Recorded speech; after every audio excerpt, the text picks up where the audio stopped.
KayFabe Smark Podcast.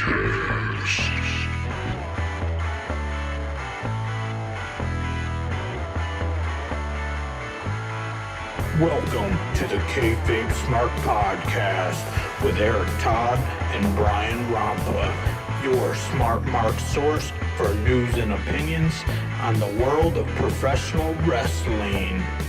Hey, what's going on, guys? This is episode 40 of the KayFabe Smark Podcast, coming at you live February 25th, live on YouTube for our audio listeners. Checking it out. Enjoy your Friday. You are checking it out on the 26th. This week, we are going to be talking the Elimination Chamber. But first, let's take care of a little bit of the business up front. Make sure you guys head on over to all of our social media platforms. Head on over to the KayFabe Smark. You can find us on Facebook. You can find us on Instagram, TikTok, and you can also find us here on YouTube. Make sure you like and subscribe to all of those channels and platforms. And then let's kick it over to our boy, Mr. Eric Todd, and see what is happening in his world. Oh, you know, same old, just chilling. Been watching a lot of classic wrestling this week, so just got into Smoky Mountain Wrestling on the network, bringing back a lot of memories because always watching basic cable when I was a little kid growing up. And you know how it is when you're a kid. Any wrestling you can find, you want to watch. And Smoky Mountain just weirded me the fuck out when I was a kid. It just looked so cheap compared to WWF. Oh, man. My thing that I loved watching was the USWA. Remember the USWA was from Tennessee, I think, down there? And then the best part was you would catch guys that were either on their you would recognize them on their way out, right? So they had gone up to the WWE, and then you tune in and you go, oh, look, that's PG-13. I remember when they were in the WWF. And now they're down here in a studio with 7 people on a Saturday morning. So I remember the USWA was always fun to watch. And then catching some of that Smoky Mountain, too. When you'd catch like a weird Shawn Michaels in Smoky Mountain Wrestling. I remember turning on Saturdays, you'd see like Shawn Michaels as the Intercontinental Champion there on a Saturday morning. You're like, wow, he's just out to make a buck or give a guy a test, or Vince was mad at him, or Jim Cornette a favor. Yeah, it was weird. As a kid, like Smoky Mountain wasn't very kid-friendly. It wasn't fun and gimmicky. But now as a full-fledged, wrestling aficionado, it's cool to travel back to Smoky Mountain and watch Lance Storm, Chris Jericho, New Jack. And New Jack for sure. So yeah, I don't know. That's been my new kick lately, classic wrestling. Yeah, and then you're rocking the WrestleMania 3 shirt. That's some classic wrestling there. I see you got that. Looks like one of them either Walmart, Kmart. Where'd you get that? Those graphic tees be all over the place, throw you under the bus. No, this is WWE.com. Oh, that's one of those? I got my I got one of the classic ones from Meyer. I think I got an Ultimate Warrior one from Meyer. So no, this is every time I watch an event on the network, they always have a buy a shirt, get a shirt for $1. They always or some get you. shit like that. Yeah, get you. That's how they get you. All right, what do we got? You got some news? You've been the newsman for us lately. Yeah. Did you get any news audio?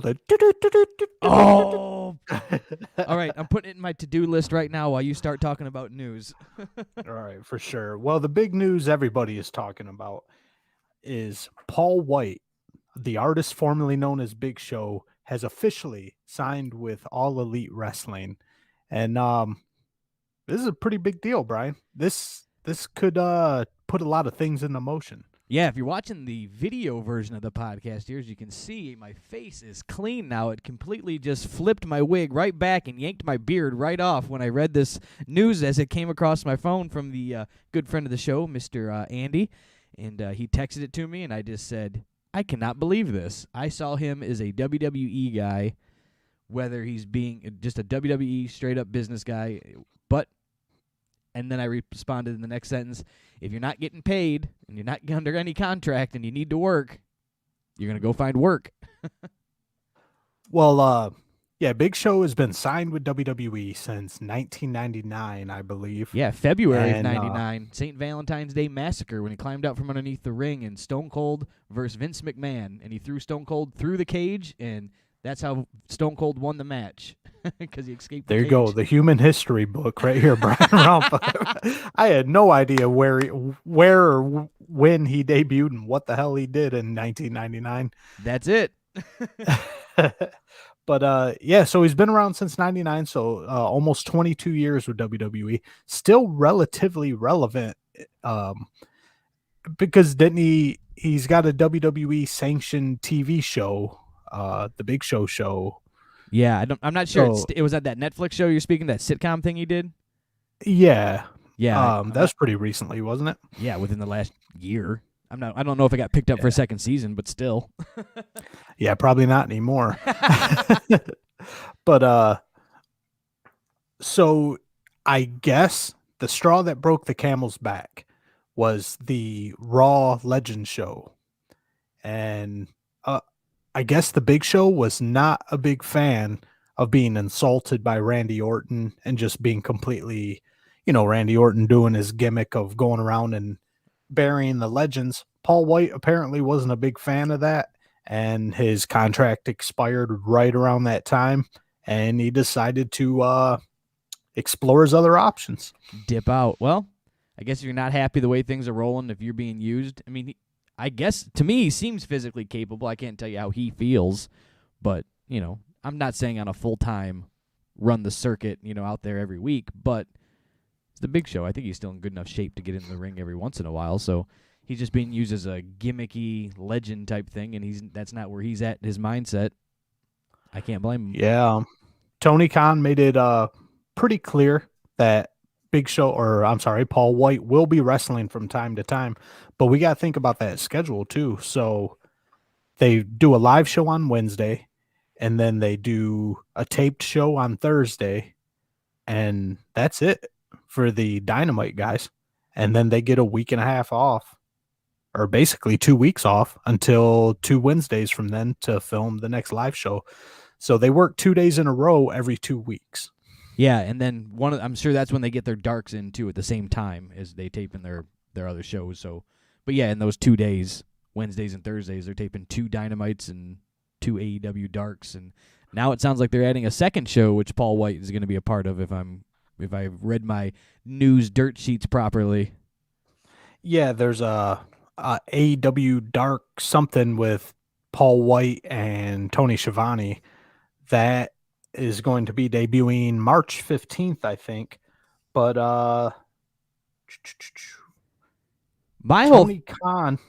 Tony Khan did confirm that there is going to be another AEW wrestling show on TNT sometime in 2021. Oh. This story kind of got lost in the sauce. People was talking about it probably 6 months ago. People were really heavily talking about it. It just kind of went to the wayside. But Tony Khan did confirm that sometime in 2021, that second show on TNT will happen. I was under the assumption that the second show was going to be that second YouTube show they were talking about, that AEW Dark spinoff thing that they're going to do, which I'm not sure what that is. But so there's going to be another TNT show. Yeah, that'll be the second YouTube show. Oh, look at that. I don't know. I can't keep up with this shit. So you're going to have 2 YouTube wrestling shows. You're going to have the All Elite Comedy Hour with the Young Fucks. And then you're going to have Dynamite. And then we're going to get another TNT show. Now I know the main meat and potatoes that we're going to dig into here in just a little bit is Elimination Chamber, WWE's pay-per-view from Sunday. But I did watch AEW Dynamite last night. I get the news yesterday, comes from Eric's texting it to me, Andy's texting it to me. It's coming across Facebook and Instagram, boom, boom, boom, boom, boom, blowing up. Paul White joining All Elite. He's All Elite.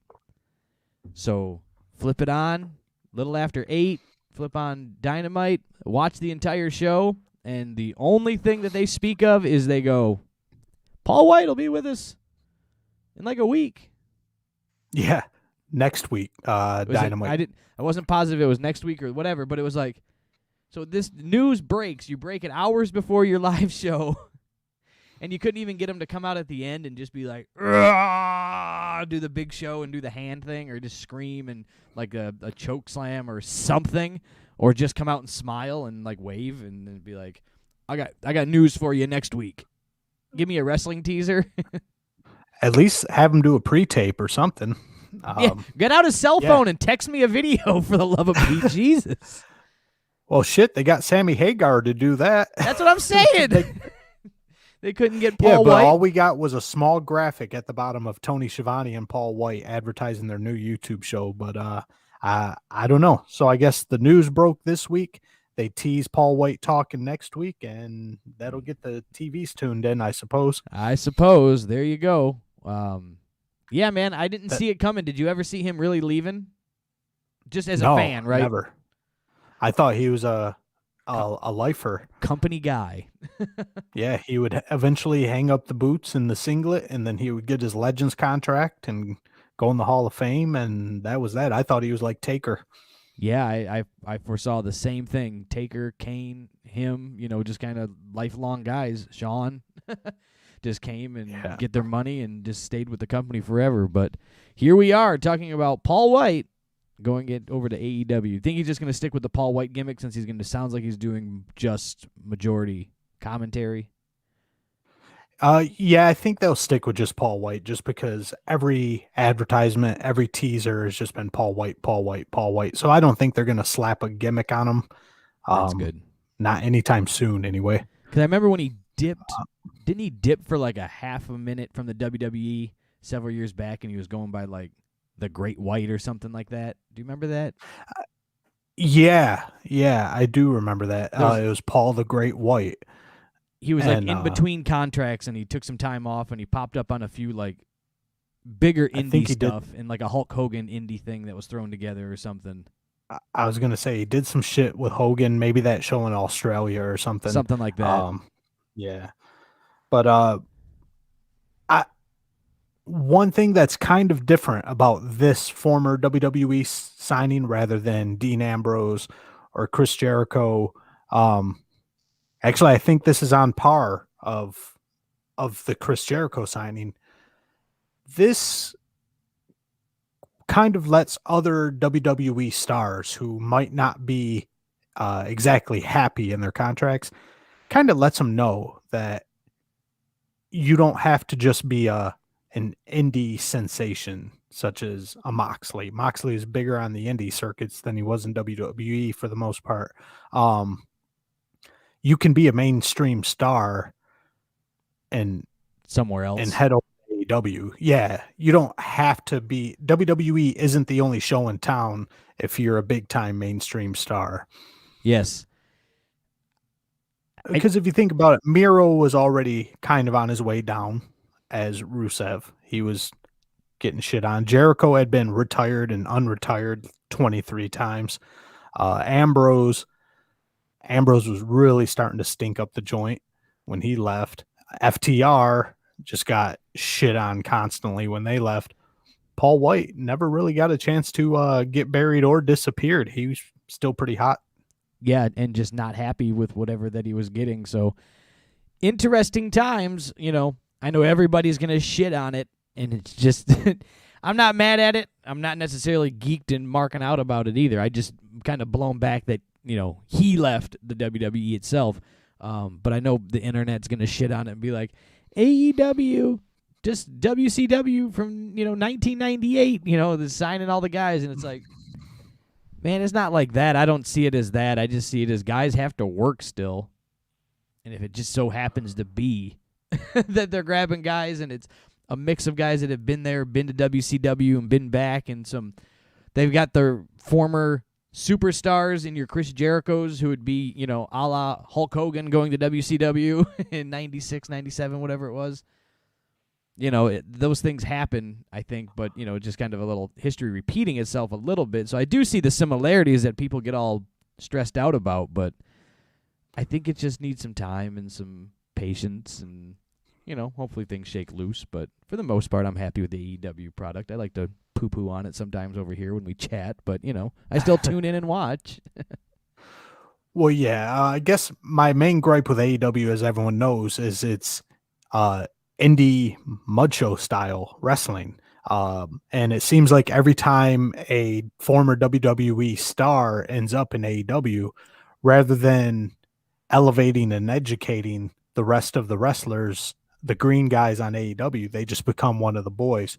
So I get excited with Paul White at first because I'm thinking maybe his 25 years experience, maybe he can help book some shit. Maybe Tony Khan will let his experience of how the WWE machine back when it was incredibly successful, how that ran, AEW could use some guidance.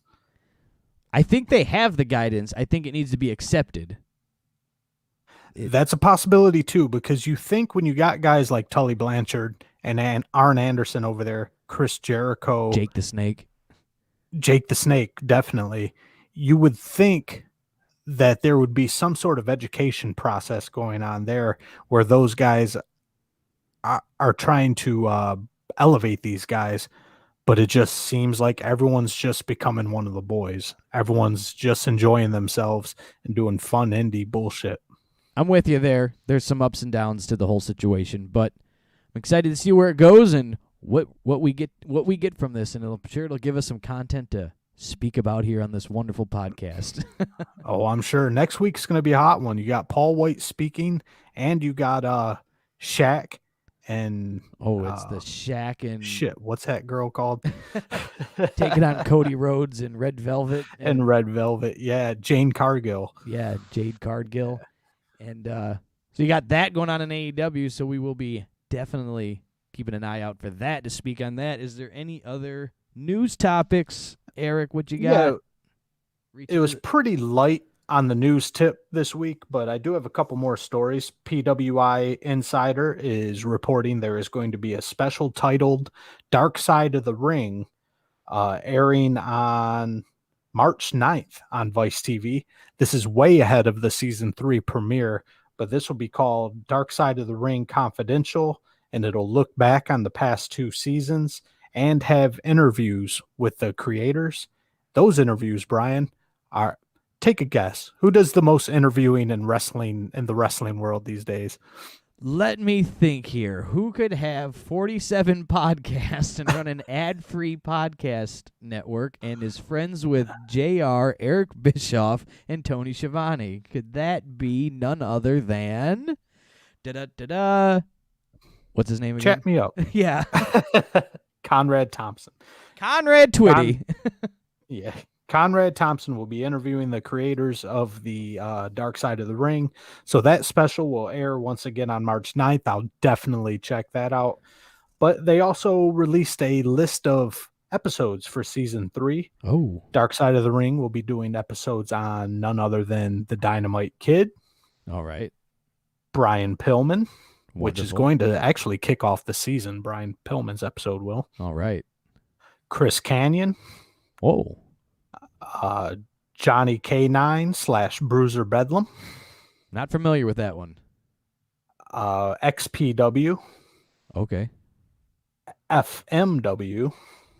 At this point, I'm kind of lost. I'm going to have to research some of this stuff. Nick Gage. That WCW / New Japan's Collision in Korea. And then this one actually caught my eye. The Smith family. Not Davey Boy. We're talking Grizzly Smith, Jake the Snake Roberts, Sam Houston, and Rockin' Robin. Wow, that one could be interesting. Some interesting ones on there. One or two guys two guys I'm not familiar with at all.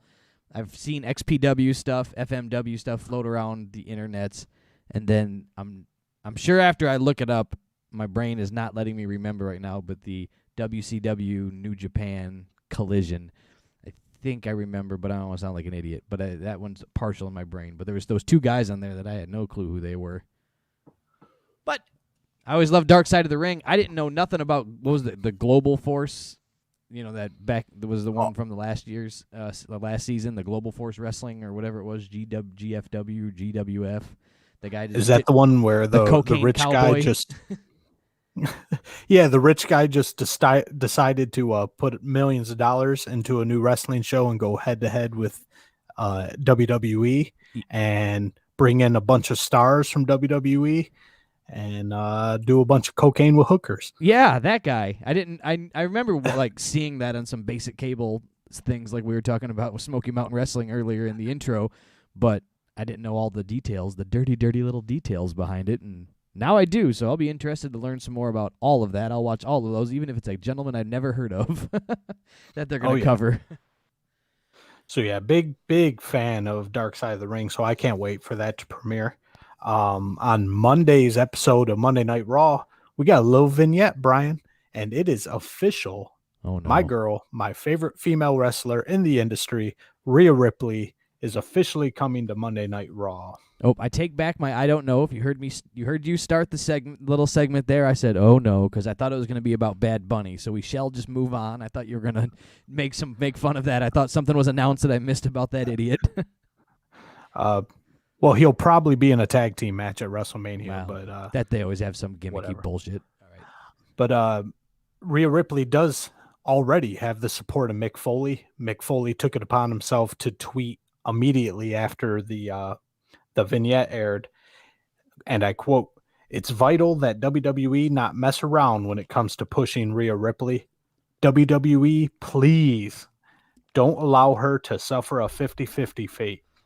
Strap that rocket to her back and see how far she can fly." And I agree 100%. Yeah, if they Keith Lee her, I'm going to be pissed. I'll probably have to do a second show throughout the week just to spend an hour ranting about that. just you rage monstering just in a room that you can just break stuff. Just Eric on the internet breaking stuff every week. Just screaming. Yeah, I hope they take the time and just let it happen. I don't know what happened with wrestling. Really, I don't know what happened with anything in kind of pop culture these days, but nothing gets to marinate anymore. You know what I'm saying? Like, nothing gets to come out and just exist and then figure out what works and what doesn't, and then change and figure out what works and what doesn't and change. That's how guys got to be who they were. That's how Shawn Michaels got to be who he is. That's how Bret Hart got to be who he is, right? If Bret would have came out in Calgary and Vince went and watched him and got tape of him, and he's like, look at this guy wearing blue trunks and a Cowboy Bob Orton vest. And he'd been like, this doesn't make any sense. I don't like him. But no, he took a chance, and then he grew and evolved, and he was a tag team, and then he was singles, and then he was this, and he gave away the sunglasses, and he wore a weird band conductor's jacket and came to the ring. And then, like none of it made sense, but eventually it all came together to be what we remember. You know, you look back at it in the beginning, and it sucks. So all that being said, I hope they give it time for her to adapt into the mainstream of the, quote, and I hate the term, but there's nothing else to say, main roster, because I hate that term because, man, how does that make the NXT people feel? That they're on, what, the other roster? What do you call it? Yeah, the B almost roster? like the B squad, the AAA team. Like, you know, you got guys like Adam Cole and Johnny Gargano that I have money. If I was a betting man, I don't think they're leaving. They're going to come and go. Right. They'll dance on the main roster for a minute. They'll come up and pop up and leave. But they're NXT guys, I think. I don't see them going to the main roster, but I hate the term main roster. But since she's there, I hope she doesn't get, you know, as we like to say here on the KayFabe Smark podcast, lost in the sauce. Yeah. As these 3-hour shows get pretty heavy, and then 3-hour shows with squeezing the ladies in, you know, 2-3 hours. I don't know. Hopefully it all comes together. We shall cross our fingers. Yeah, I feel very strongly that Rhea Ripley is the most exciting thing to come through women's wrestling since Charlotte Flair. And before that, maybe Chyna, you know, as far as a performer, you know, not just a hot piece of ass diva that walks around, you know. Since Becky Lynch got her nose broke by Nia Jax and stood in the crowd with a bloody nose and held her hands high in the air and celebrated. That's the thing that made Becky Lynch's career, getting her nose broke on live TV. Right. They put a rocket ship up her ass.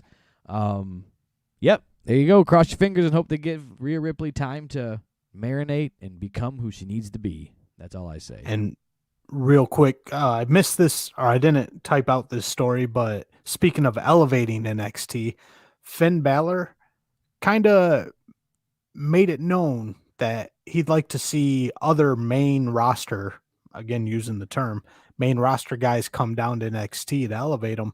And the guy he mentioned in particular was Randy Orton.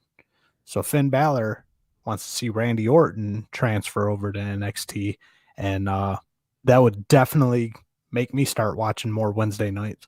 Yeah, I don't see why it can't be a floating. I hate the main roster name, and I think that it should be brought up to, the ABC show. You know what I'm saying? A, Raw, B, SmackDown, C, NXT, but no more main roster. You can just get flipped around the shows. Why is it got to be? I don't know. I get that the new guys come in through there first, but after they're there, like, what's the difference? If they can travel, then they would probably be on the road too. So it's not like they're, I don't know. I'm on a rant, and we'll just leave it alone. I think it's just bullshit. I hate it. Well, you've also been a huge fan of NXT and the indie guys for a long time, but I think in a realistic standard, you couldn't have the entire NXT roster. They're not interchangeable rosters. The entire NXT roster couldn't do an episode of Raw or SmackDown, I don't think.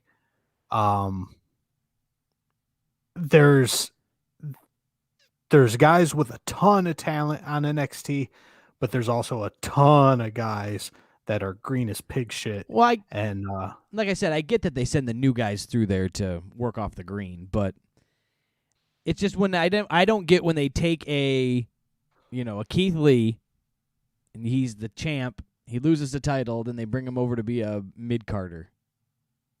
Right. So what are we doing? That's what I never understand. That's the stuff I hate. It's almost like they're using it as a wrestling school, as a Smoky Mountain, as a Florida Championship Wrestling, where they're basically saying, yeah, you topped out NXT, you're the top guy over there, but that just means you're very bottom of the barrel over here in WWE, and that's not the case. The crossover threshold is a lot more broad than it was in Florida Championship Wrestling or Smoky Mountain. Right, and I agree with that. Andy texted me the other day, and he said, been listening to the podcast. He asked me a question, and I'm paraphrasing it here. Do you think that you don't watch or get into as much NXT because of the turnover? Like, because we always kind of talk about it on here, how it's like, in and out of it, you watch it, you whatever, you're this, you're that, you're in it. But he goes, do you think that it's because you guys don't watch it as much and dig it as much these days because of the turnover of talent? And, like, you get accustomed to somebody, and then, boom, they're gone. And I said, yeah, I think so. For me, I think that's 100% it. You finally get to know these people, and then they move them along, and then you never really get that same person back on the, main roster. For me, the reason I do watch is the new faces to come through and to see potential and to speculate on who can go farther in the business. As far as the reason I don't get excited to watch, and I do skip a lot of episodes of NXT, is because they're all trained in the same facility. I understand there's more than one trainer down there, but none of these guys, I feel the great majority of these guys, instead of just being themselves, turned up to 11 and us really honing in on their personality and falling in love with their personality. I think they're all very scripted. They're all trained the same way, and they're all written the same way, it seems. It seems like the same group of writers is writing every single wrestler. So it feels fake for me. I can buy that it's you kind of that cookie cutter, right, assembly line mentality. All of them have the same type of feel to them. For me, it's not so much that. For me, it's the getting accustomed to somebody, and then they're gone, and then you don't get that same person when they come back. So the person you fell in love with is not the same person, and it's not even like an evolution of the person, though. It's just as soon as they debut on Raw, and we'll just stick with the Keith Lee theme here, boom, he's got a different theme song. He's wearing different clothes. A tennis skirt. He's wearing a tennis skirt and a vest, and he's not allowed to talk anymore. Well, he can talk very well, and he talks eloquently for a giant monster, right? So he talks in that lovable teddy bear kind of style, but he will slam you through the ring. So everything's changed about what drew you there. So, anyways, I don't even know how we got off on that tangent. But that's all I got for news, even though we got way off the subject of news. I am ready to roll into the meat and potatoes of this podcast, the WWE Elimination Chamber 2021, whenever you're ready. I'm ready. Let's dig into it and start it out. All right, so we start this thing out hot with easily, I'd say, the best match of the night. We start out with an Elimination Chamber match. We're going with Kevin Owens versus Sami Zayn versus King Corbin, Jey Uso, and then we've got Cesaro and Daniel Bryan starting things out. The winner of this match gets a title shot against Roman Reigns tonight, and they reiterate that phrase, tonight. Roman Reigns tonight. They reiterate it about 25 times. At minimum. per guy that enters the Elimination Chamber. I'm a fan of the Elimination Chamber. I really do enjoy this match. I think it's pretty interesting. It's fun. There's a lot of what I like about it is there's nowhere to hide, and what I mean by that is not in the athletic sense and the sports sense of these guys. What I mean is in the entertainment sense of watching this. There's not a lot of space to go disappear and lay on the floor and do that like TLC matches or the Money in the Bank matches where there's 15 guys in the ring and then 13 of them lay on the floor for 12 minutes and you keep rotating like Ring Around the Rosie on who's going in the ring, and then you lay on the floor and catch your breath while you go. So you have to be involved because there's nowhere to go. Well, WWE does their best to prove your statement wrong in the other Elimination Chamber match tonight. Yeah, I got some but notes. I digress. I have some notes. Notes. All right, yeah, so go ahead. Now, when they're being introduced, Sami Zayn, I wasn't a huge fan of El Generico. I didn't know shit about El Generico. Sami Zayn annoyed the piss out of me for the first probably 6 months I saw him. He had turned off the TV heat in my eyes. But his chicken shit heel gimmick has really gripped me. He's really brought me in, especially when he's introduced down to the ring and they're putting him in his pod and he's arguing with Amy Schumer down there on the floor about his film crew being able to stick around and film the match. I mean, it's kind of stupid because the match is supposedly live and taped anyway for the network. Why does he need 2 more cameras down there? Oh, he's shooting his conspiracy theory bullshit. Yeah, he's shooting his conspiracy theory documentary from his view, his camera, his work, his editing. But yeah, you get Amy Schumer in a striped shirt just screaming at the film crew, "Go on, get out, have a nice day." She got some heat too, man. It was unintentional, but I wanted fucking Nia Jax to come down and smack that bitch around for a little while. My hole. my hole. So we get Daniel Bryan and Cesaro starting us out first. This right here could have just been a match. Yeah, that's my thoughts exactly. I'm watching these two for the first 5 minutes or so, or however long before another chamber door opens, and I am very, very much so entertained with this. This could have been a standalone match in my eyes, and I was kind of pumped about it too because Cesaro, as everyone knows, did recently sign another contract with WWE. He said he explored his other options and he feels that WWE is a spot for him and that he feels his time is coming, and he even teases, who knows, maybe the Elimination Chamber is the time for Cesaro to shine.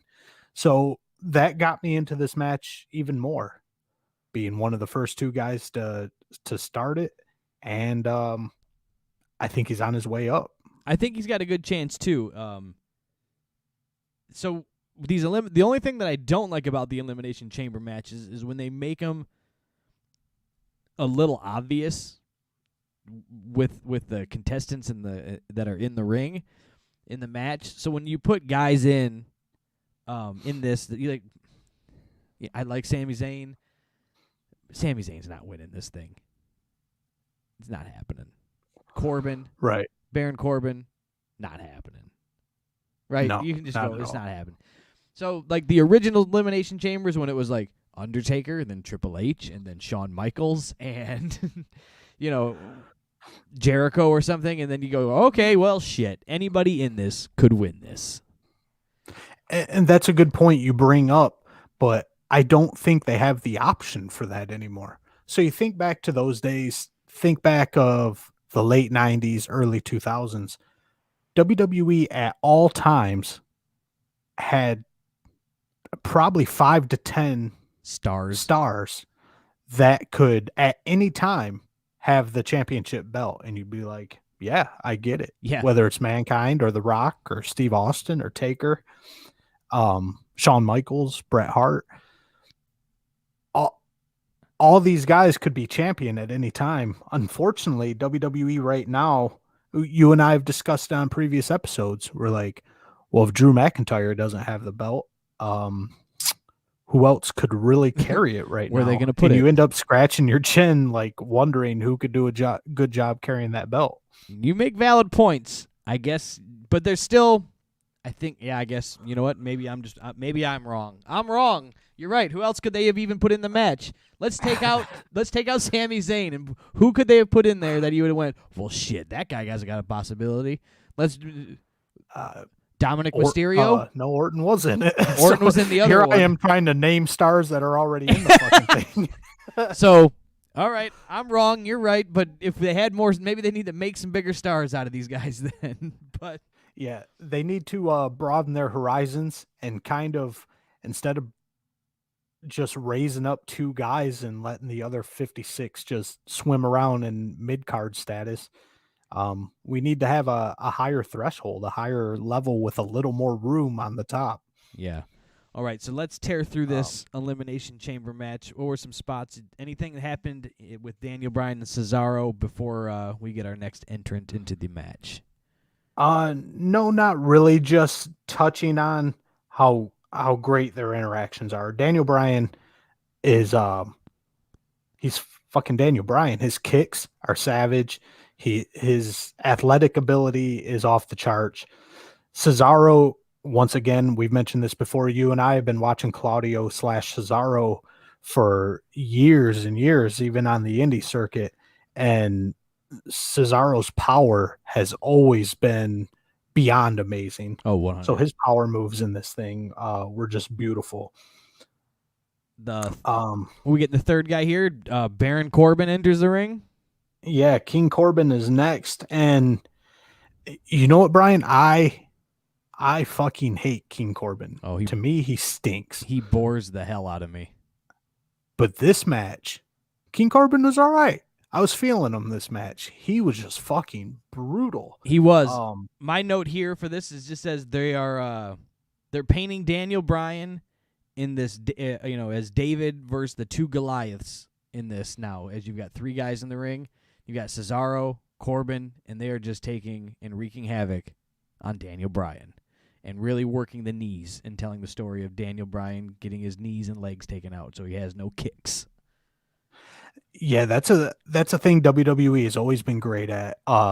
Daniel Bryan's knee is hurt, or they hurt it early in the match, and they focus on that motherfucker all match long. So, yeah. So you got them working over Bryan, working over his knee, but essentially in this 3-man group, King Corbin's in full control. And, yeah, I thought he did all right. As far as his personality and his look, it's in the toilet for me, but as far as his performance, he killed it. Oh, 100%. What's always bothered me about Baron Corbin is just the gimmicks that they've given him. The lone wolf at one point, and he had his balding long hair, and he was just the lone wolf that walked alone, and now he's the King Corbin, and I think he just needs to be Baron Corbin and just kind of be a strong monster. And he can talk fairly well, so just be a cocky douche and move on with life and just be that. it's a weird thing to focus on, but one thing that really gets me about King Corbin, especially with the King gimmick, is his shitty, trendy tattoos. He's got his nautical stars right there on his shoulders. He's got his fucking dollar sign behind his ear. He's just got the shittiest trailer park tattoos.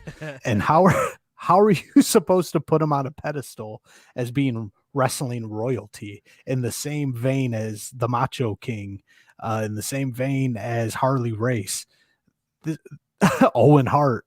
This motherfucker is not a king. He's king shit of Turd Island is basically the best way to put it. All right, we continue moving on through the match because this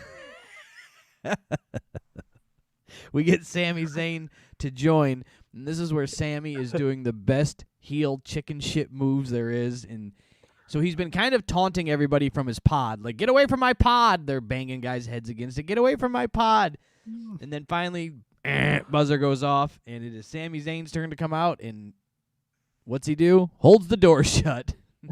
He's holding his door shut, and who's down on the floor yelling at him to open his fucking door? None other than Amy Schumer in a striped shirt again. She's got it this out. This bitch got so much heat on this. She got more heat than some of the actual wrestlers. She was tearing into Sami. Open your door, you fuck. I thought that they did, and then even with now we're up to 4 guys, I thought they did very well keeping 4 guys in action. Oh, yeah, for sure. This match did everything right that it could. I was a little weirded out about how Cesaro actually got to Sami Zayn, because nobody mentioned, or the cameras didn't focus on or anything, the other side of Sami Zayn's pod, the wall just slid out mysteriously. You didn't even see who was pulling it out from the outside. All of a sudden, the back wall of his pod slides out, and Cesaro just mauls the shit out of him at that point. The best was Sami's reaction, though, thinking on his feet, quick goat thinking. He just screams. He's like, ah, oh my God. Like, he just does like a little kid yell, like, how'd you get in here? And then, boom, Sami's in the match. Here we go. We're off to the races now. There's a cool little spot here. Cesaro and Sami Zayn are working great together. Cesaro bends down to, I assume, give Sami Zayn a backdrop. Ends up inadvertently boosting him onto Jey Uso's pod. So yes. Zayn's, once again, like a cat on a fucking windowsill, just getting out of the way of danger. Yeah, I have that down as a spot, too. I said Sami scaling the wall. And then this is when he goes out. He starts to go out onto the cage, right? And he's kind of scaling out, moving to the right off of the pod. Oh, right, because Cesaro did follow him up the pod. Yeah. So Sami is forced to climb along the ledge on the inside of the Elimination Chamber to get away from Cesaro, and this is a cool spot. I love this spot. This is the spot, yeah, when Cesaro climbed up and they're fighting on the cage, they're slamming back and forth, but then Cesaro grabs the top of the cage and gives him just the old 2-foot stomp and just sends him dropping to the bottom, and then hangs there for about 5 seconds, and then does 2 to 3 pull-ups with his head through the cage, and then just climbs back down. Just for good measure. Just for good measure to show off, I got this. And then right after that, the first person is eliminated out of this. That would be King Corbin. King Corbin. He receives a Cesaro swing, a sharpshooter, and he taps.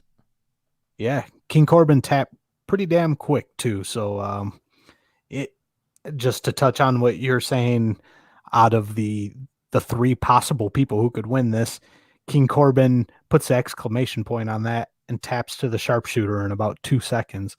Yeah, 100%. This was not King Corbin's night.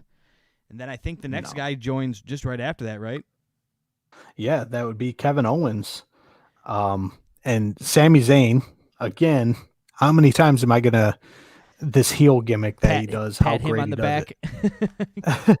Automatically just right off the bat, as soon as KO's in the ring, Sammy's trying to broker a deal with him that they need to team up to take out Cesaro. And KO wasn't having none of that as he then throws Sami Zayn right through or into a pod and continues to fight right from there. And this is where I have a specific note written down. We know Kevin Owens isn't going to win. WWE wouldn't give us another Kevin Owens and Roman Reigns match so quick after that abomination at Royal Rumble. I think maybe in the future we'll get another KO Roman match, but the Royal Rumble match between them two left a bad taste in my mouth, and I don't think WWE would throw another one at us this quick. No, if the match was supposed to be at WrestleMania or Fastlane, leading up to, instead of the night of, like the last, you got one pay-per-view into the next pay-per-view, then yeah, I don't think so. But if you were to say it's going to be, leading up to it a month away, one of the next 1-2 pay-per-views, then maybe there was a possibility, but not following up the same night. And our last man to enter the Elimination Chamber, Jey Uso. Yes, still so we got the last one in, still only one elimination with Corbin so far. So we move on. There's 4 guys fighting in the ring. There's still a lot of action between the 4 guys. I had a cool spot that I thought, everybody knows how much I love the catch me spots. Right. And we get a Kevin Owens. There's a good fist fight going on in the ring. Was it in the ring? I don't remember. Nonetheless. In the ring. Well, where the guys gathered up was outside the ring. Yeah, but there was a good little melee going on, if you will. A good little fist fighty melee. And Kevin scurried up there pretty fast, got right to his position, hits a moonsault, and crashes through everybody. Yes. I didn't have a problem with this catch me spot for a couple reasons. One, we'll start with, there was a pre-existing melee going on. And Kevin scurried up to the top with the quickness, hit his mark, and jumped. As the guys didn't really look to be gathered to catch him so much, they were catching him in the melee of punches, so I can buy it a little more than just... And, to top it off, this is a everyone versus everyone match, right? So this is not a tag team match where you end up with guys on your own team that you do a flip onto and take out 42 guys, and half of them were your own partners. So with all that being said, I didn't mind this one so much because it happened quick, and it happened fast, and then it was over. It wasn't a long setup.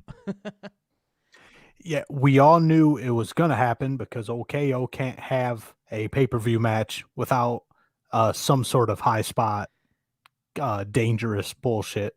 270 pounds coming off of a 8-foot pod. Pretty dangerous for everyone involved, but we knew it was coming, and for what it was, he did the best he could do with it. You got 4 guys. They were clumped together, but at least they were all kind of brawling at that time. Right. And it didn't take too long. I hate when they go to do a moonsault, and you can't see the guys kind of get a little nervous or something before he flips, and the guys that are meleeing are like, oh, is he going to go now? And everybody gathers a little tighter, and they're like hollering, it's okay. And you're like, just move on. So he just went up there and jumped on him, and as a big man to be flying through the air, so that made it pretty cool too. Yeah. And unfortunately, this is the end of the chicken shit heel run for Sami Zayn in this match. KO gives him a nice stone cold stunner and knocks him out with the 1-2-3. And that's a wrap for old Sami tonight. That's a wrap. Poor Sami. I am digging where he's at and where he's going with it. And hopefully they just keep letting his character evolve and growing into something we can all love to hate. And we get our next Kevin Owens spot right here. So him and Jey Uso are brawling their asses off. And I must have been Sami Zayn had just left the ring, I imagine. Oh, yes. And KO gets his arm not just shut in the cage, fucking slammed in the cage by Jey Uso. And latched. They couldn't get it open. Yeah. with Kevin Owens' big fat arm in there. I don't know how the hell it got latched, but somehow in this universe it got latched. They don't have any safety precautions in WWE. I can put my hand into an elevator. I can put my pinky into an elevator and stop the door from closing. Not WWE and their door. It's just slammed shut as soon as they leave. It's a chamber, for the love of Pete. Yeah, so OKO can't get his arm out until he's finally released. Uso lets him free. And Uso end up, after that, Owens is just a little too injured to continue and to put up a fight. Uso eliminates him being Owens, with a fantastic frog splash. Yes. Uso has perfected that frog splash. He can jump and dive and fly. There's no question. If he wants to jump off of something and frog splash or the big Samoan, he can hit those moves. So he can keep doing them. He can fly and splash with the best of them. Him and his brother.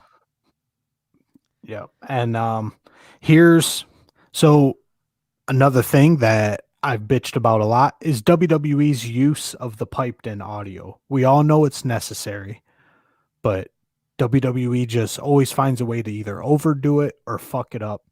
And right here, Daniel Bryan pretty much incapacitates Cesaro, kneels down, and he's gearing up for the yes chants. He's getting his fingers all put together, and his first yes with both fingers in the air, silence, because the guys in the audio truck fucked up and missed the cue for the yes chants from the crowd.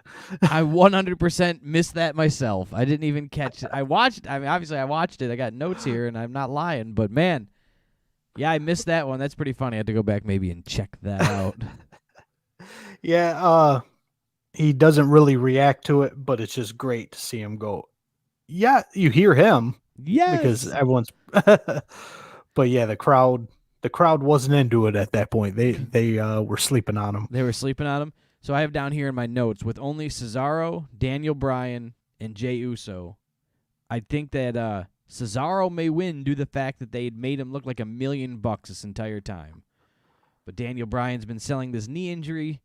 So he's been made to look like $1 million. You got Daniel Bryan selling a knee injury, and I have no faith that Jey Uso is the guy to win this match, because it wouldn't make sense that he would face his own cousin that he's been sided with. Even though the commentators kind of hyped it up that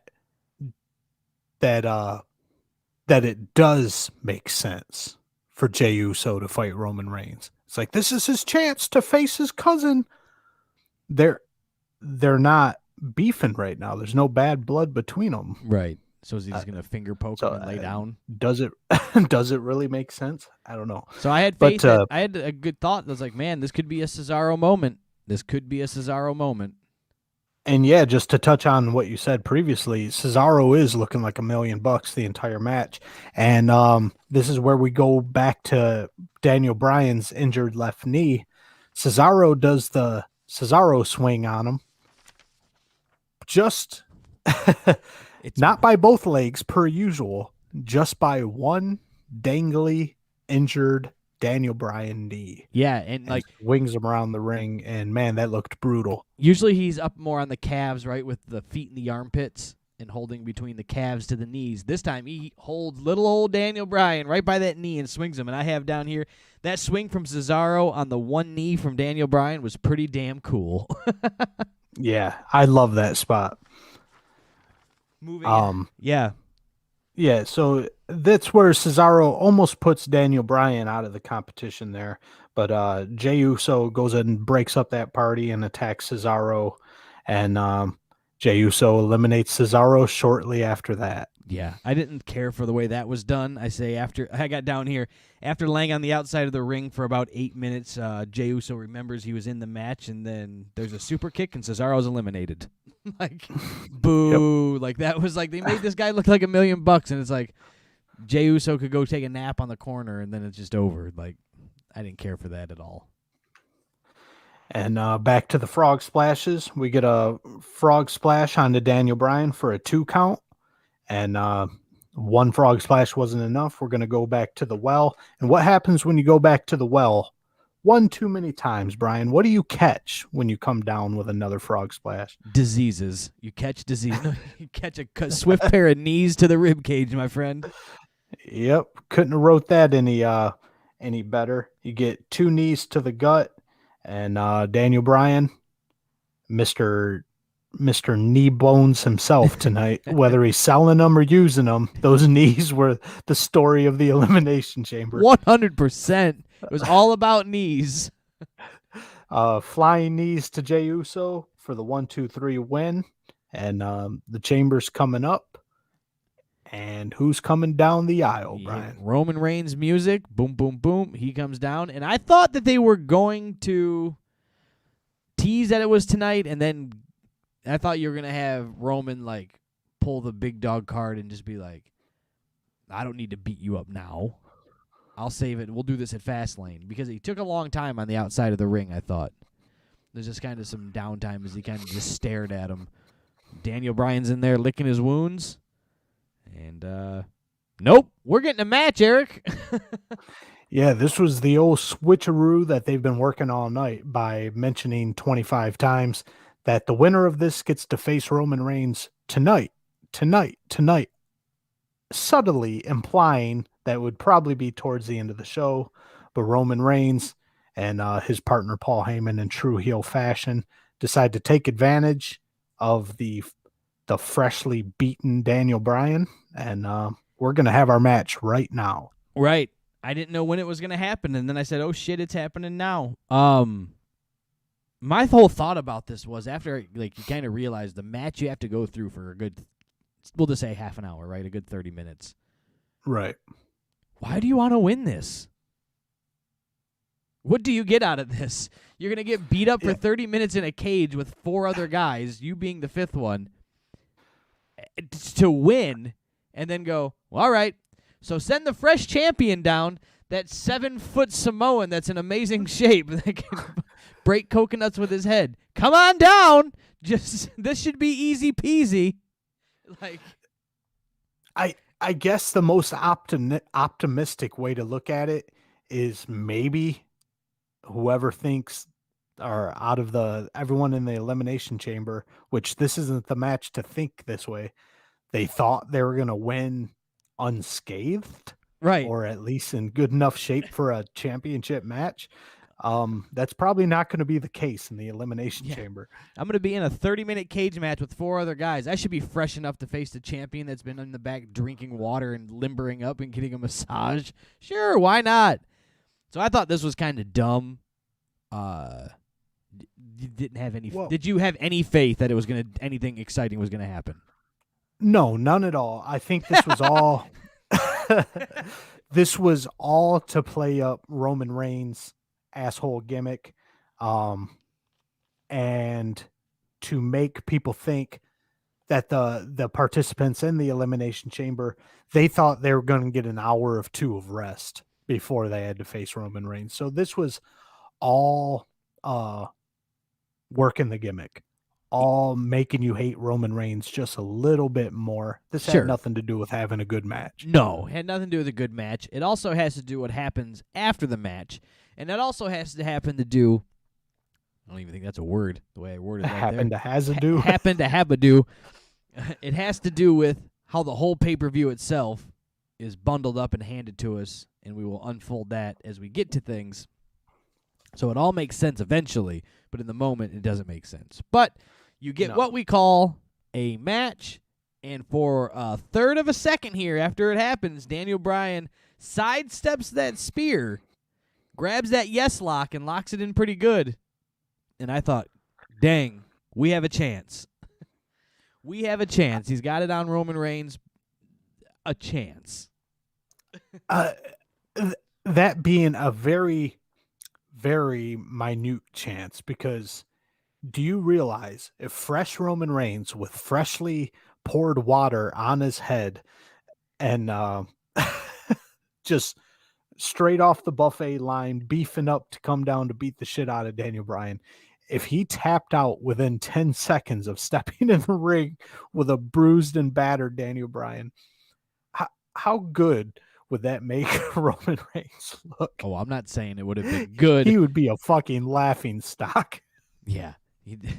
But look, it was real smooth, done real well. Roman Reigns muscles out of it, moves through it. I don't even know if I have any notes down for this, to be honest with you. It just happened, and Daniel Bryan took an ass whooping. Yeah, after Reigns breaks free of the S-Lock, we get some ground and pound action, and then we get a hell of a power bomb from Roman Reigns. And then more ground and pound, just beating the living shit out of old Daniel here, and then chokes him out. Daniel Bryan doesn't exactly tap; he just passes the fuck out. He was already passed out before he put him in the move. Yeah, touche. And then the whole reason that this happened, as Roman Reigns is celebrating, holding his hands up in victory, we get a surprise from the crowd. Who comes in from their TV, climbed out right from their TV. They were being piped in through the WWE to watch this at home. And they climbed through the TV right in and speared Roman Reigns, none other than, you think you know me, Mr. Adam Copeland. Mr. Adam Copeland, the Edge, came in, and he is declared who he is facing at WrestleMania with his Royal Rumble win. Yes, we have a championship match officially booked for WrestleMania, that being Edge versus Roman Reigns, Battle of the Spears, and this is going to be a hot match. I'm excited to see it. Yes, and Britney Spears will be the special guest referee, and it will be... She should be. The ring announcer or something. Is there a Aries Spears? Aries Spears? Aries Spears can do the ring announcing. Britney Spears can be the guest referee. And Sean Spears from AEW can come over and wash their jock straps. Battle of the Spears. Battle of the Spears. The winner gets pickle spears, and then we move on. So we get that. That was pretty cool. Now we know that's locked up. Edge taking on Roman Reigns for this is what we're calling the Universal title now. It keeps switching on who has what. I think that was for the Universal think so, title. yeah. So we get that, and then we move on to the United States title. Well, we have a little backstage segment going on right here. I'm always bad with noting on these. You're good at leading me through these. So we got Sonya Deville in the back with Bad Bunny, the current 24/7 champion, who has been touring around all over the media airwaves with that belt like it's actually means something. You know, when you're working with NBC and you need to get some eyes on you, you send out the hottest selling the guy selling the hottest selling T-shirts on your website. You send him out to do his media tour, probably for a new album that's coming out. And yeah, you're gonna bring some eyes over to NBC to that new WWE network that starts to launch in less than a month. Yeah, I'm already counting down the days where I got to add another subscription to my list. But we got to give credit where credit's due. Believe me, I hate Bad Bunny. I hate the fact that he's going to be a competitor. But the mad credit is due because this motherfucker doesn't even speak English. I mean, barely a word here or there. I am champion, pretty much, or Miz. I'll punch you. Like, sounds this Russian. Motherfucker can't cut a. Yeah, Puerto Rico and Russia, they're merged. but yeah, it's not like he can cut a promo in English. It's just this motherfucker has so much star power that he can take the most worthless belt in the company, go around a few NBC shows, and just sell a bazillion T-shirts in a month. I don't know. WWE struck gold with this guy somehow. I don't like him. Yeah, I don't. But it's what the people want. You got to listen to the people. Why not? We are not people. Yeah, so old Mizaruni interrupts this interview and talks some shit to the Bunny. And old Bunny makes Miz look like a pile of shit and slaps the living hell out of him. That was a pretty stiff slap. You got to go for it. If you don't know how to sell a working one, slap the hell out of somebody. There you go. Miz has been in the business a long time. He can take a slap. Take a slap. Take a slap. So this is where we move on to our triple threat match for the United States Championship. We've got Matt Riddle versus John Morrison versus Bobby Lashley. Bobby Lashley coming into this as the United States champion. It's John Morrison was picked for this in the pre-show, Eric, as I know you don't dabble in the pre-shows. I do not. Neither do I very much either, because I always start these late, and the pre-show is not part of the Elimination Chamber when I pick it in the WWE Network. So it's a whole nother show that I got to go find, and that sounds like a lot of work. So nonetheless, I missed that, but there was like a three-way match, and he pinned Mustafa Ali, and bingo bango, he gets in. There was somebody else in there. There's Mustafa Ali, him, and somebody else, and I forget who it is now. Nonetheless, John Morrison is in this match for winning that match in the pre-show. So cool and good for him. And Brian, I can't fucking stand Matt Riddle. He is my current focus of go away heat right now. So just in particular in this match, like, what is it that you don't like about him? He looks like a toddler. So he looks like a giant 3-year-old running around the living room in nothing but a pair of fucking Superman panties. He's as pale as a fucking ghost. He's as skinny as a twig, weighs like $140 maybe. And he's got his long unkempt hair and his bare feet. He just, every time I look at him, I just think of a toddler. I can't get behind this guy at all. The only time I could get behind him is if I was going to push him off a building. Oh, you and Goldberg think the same about this nice fella. Goldberg hates him. I can't stand him. And as I was scrolling through the interwebs of the internet wrestling community, I came across a post where this guy, I don't think it was a rib either. I think he was being 100% truthful, said, in his opinion, Matt Riddle could be the next Cena, Austin, or Rock. He puts him at that level, says if he's booked correctly, he could be the next Cena, Austin, or Rock. I don't know if I buy that. I don't know if anybody will be that ever again, but I don't hate him like you do. What I saw in this is I don't necessarily, right now he's just middle of the road for me. He's right there, even keel. I don't hate him. I don't love him. I don't want him to go away. You want go away heat. I don't necessarily hate him on any end of that. I don't have any heat for him. I think he's going to evolve and grow into something more than what he is, but I'm not going to go out on a limb here and say he's going to be the next John Cena. No. That's you reserved that prediction for when you said Orange Cassidy was going to be the next Shawn Michaels. Old Johnny misquoter. But anyways, I think he's fun. I think he's pretty good on the mic. I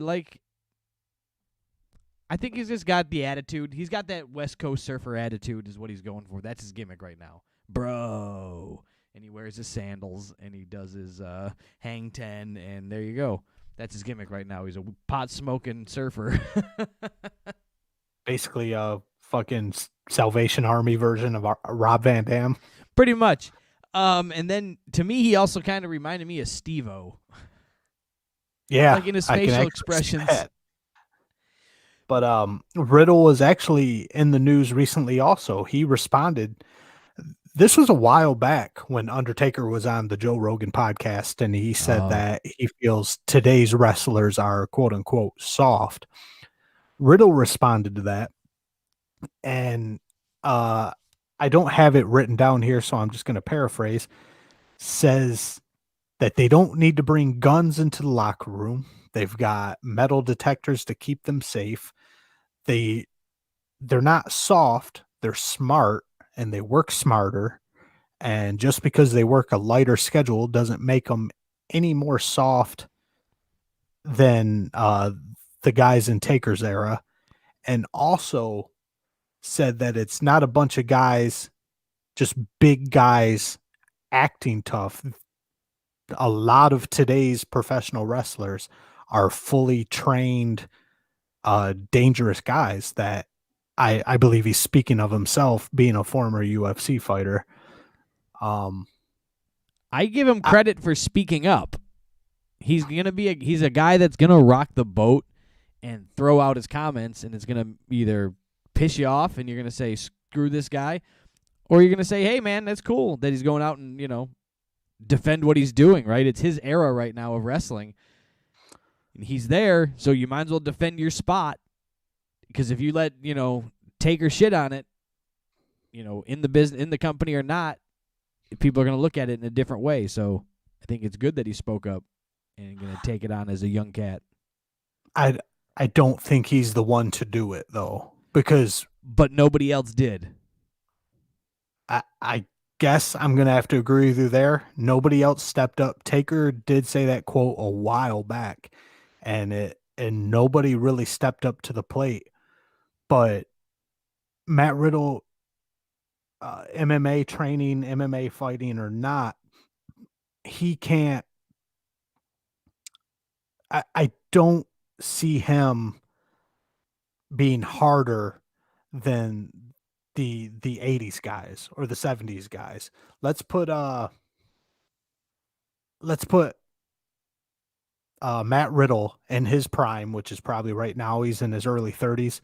Let's put him up against Haku in his prime. Well, I think you picked I mean, you picked Bob Backlund. Haku, that's a scary one to put against anybody. At any point. I wouldn't want to fight him now. So Haku didn't have any official MMA training. But I would definitely take Haku in a fight over Matt Riddle. Well, yeah, Haku would just probably eat Haku you. now, to be honest. He just headbutt you and bite you and break your leg and just laugh at you. Yeah, so I just don't see Matt Riddle being the advocate to say that today's wrestlers are just as tough as the 80s and 70s and 90s wrestlers, because you look at Matt Riddle and you don't see a tough guy. I don't see a tough guy. I just see a stoner who's too fucking lazy to work a real gimmick. Yeah, but I also see a guy who's been into legit fights, so he can speak on that behalf. There's a reason why an MMA fighter fights 3 times a year at best, and WWE is doing pay-per-views once a month and a live show following Monday, and then, if there was a full touring schedule, 300 days a year. So you wouldn't be able to do that in full UFC style. So you can go out there and take a real punch to the face. It's pretty tough. I don't want to get punched in the face. You want to get punched in the face? Not particularly. Not particularly. We're the toughest podcast there is. But I guess I spent enough time shitting on Matt Riddle there, so we can actually get into this match. Bobby Lashley, man, this motherfucker is a beast. He is dominating from the very beginning. He's completely controlling both Matt Riddle and John Morrison. His power is off the charts. I have been 0% fan of Bobby Lashley in any era of his career. Could have cared less about him. He had just to turn off the TV heat. Not that I hated him. I didn't want to stay and yell at him. I just didn't. He's like, oh, Bobby Lashley's on. I don't care. But this MVP Hurt Business thing, it's a kooky name, but so is the New Day, too. I thought that was dumb until, now they get you clapping your hands and cheering for pancakes, for the love of Pete. So I was going to say. So I can buy the Hurt Business thing. Everything sounds funny in the beginning, but they've got this little attitude behind them. They've got, maybe it's the MVP being the mouthpiece. It's Brock Lesnar having the mouthpiece of Paul Heyman. If Brock had to talk all the time, I think we would just be like, boo. This is miserable. Right. So this era, this Bobby Lashley in this context, I'm buying all day. I'm digging. He's a little more aggressive in his wrestling technique, and I like it. I like it 100%. Right now, the way Bobby Lashley has been performing, he's the Black Brock Lesnar, man. That's what I'm seeing from him right now. Brock's been on a hiatus, and I feel that Bobby Lashley has stepped right into the shoes, and he is just completely dominant every time he steps in the ring. Right, and that's what they brought him in for, from what I understand, originally, was to kind of replace Brock on his hiatuses, and that wasn't working out so well in the beginning, but now I believe it is. I got a whisker in my microphone tickling my nose piece as I was talking there, driving me nuts. I got a whisker. So it does. Bobby's dominating this thing, and eventually John Morrison and Matt Riddle, decide to join forces momentarily, and they actually get some work in on old Bobby here. Yeah, you couldn't just have it being. They couldn't figure it out. Yeah, they had to team up to separate eventually to make the match make sense. And I thought this match was okay. I thought it was pretty good, actually. Did you overall? You didn't like it? It wasn't bad. I didn't really see John Morrison taking this thing. To be honest, I thought it was going to be more of a squash match where Bobby Lashley ends up walking out with the title, and WWE hit that swerve, and in a relatively entertaining match that was slightly believable. This match was pretty okay in my book. I like the ending because we'll just skip right down to the ending here in the spot of what brought the match together. When they went outside the ring, and Morrison is arguing with MVP at this point. Oh my God! And that argument was cringe. But yes, we'll let that be what it is. This is a no disqualification match. They have made that very clear. And John Morrison takes his crutch, MVP's crutch, because he hurt his knee or his leg or something. He's in the ring. He loses the crutch. Bobby Lashley does whatever. And who grabs the crutch is your boy there, Matt Riddle. He waffles Bobby Lashley. I don't know if that was a mollywop, if you will. A mollywop. I don't know if that was a gimmick, if it was gimmicked or not, but he said, if it's gimmicked, I'm still swinging through you. That thing exploded. Bobby Lashley dips out. Riddle catches his finishing move, and boom, you got a new U.S. champion. What I liked about the ending was Bobby Lashley wasn't beat. No, Bobby Lashley was beat with a fucking crutch, but but he didn't get the but pin. he didn't lay down. This was the best way it could have been booked. If you wanted to take that belt off of Bobby, which I'm assuming is to put him in a Universal title or WWE Championship, to put him in that plateau up there in the level with those guys, with the Drew McIntyres and whatnot. So you're going to have to take the belt off him, but you don't want to make him look weak. How do you have him do that? You have him pretty much be the one who finishes off John Morrison here. He has John Morrison in the hurt lock, and that's when he takes the two mollywops from Matt Riddle and his crutch. Bobby doesn't lay down for the pin even after taking those two shots. Morrison's already knocked the fuck out. Matt Riddle just does the Bo Derek as the icing on the cake, pretty much. And Matt Riddle squeezes one out and ends up your new United States champion. Yeah, you left everybody looking good, really. I mean, John Morrison took the heat as getting the pin, but whatever. I was happy to see John not having the Miz on his side, connected to him at the hip, separating from him and becoming the athlete that he is and the wrestler that he can be. So whether it's going to happen for a long term or not, I'm not saying him and the Miz need to break up, but, he needs to be doing John Morrison things and he needs to be doing Miz things, and they can meet in the middle somewhere and do their things together. Right. So, I think it's nowhere but up for old Bobby Lashley at this point. Oh, Matt Riddle can he's grabbing that the rocket mid-card where he belongs. Yeah, Bobby Lashley's grabbing that rocket and taking him and Dogecoin and GameStop to the moon. To the moon. To the moon. Now we move in to the Nia Jax, Shayna Baszler, Sasha Banks, and Bianca Belair tag team match. Yeah, and just from the entrances, man, Bianca Belair and Sasha Banks look great together. They're already in sync with their entrances, I think, with how they got in the ring, whatever dance move or whatever they did getting in the ring. And I just think these two together look like $1,000,000. I like a Bianca Belair and Sasha Banks tag team more than the Bayley Sasha Banks tag team. Interesting. I had a little different opinion on this. I thought this was you like the entrance. I don't know how you felt about the match. Personally, I thought the match was a waste of time. I thought that it was booked terribly because why are we going to need to watch the WWE Women's Champion, Sasha Banks, tagging with the number one contender for a Women's Championship match at WrestleMania, Bianca Belair? She hasn't picked her opponent yet.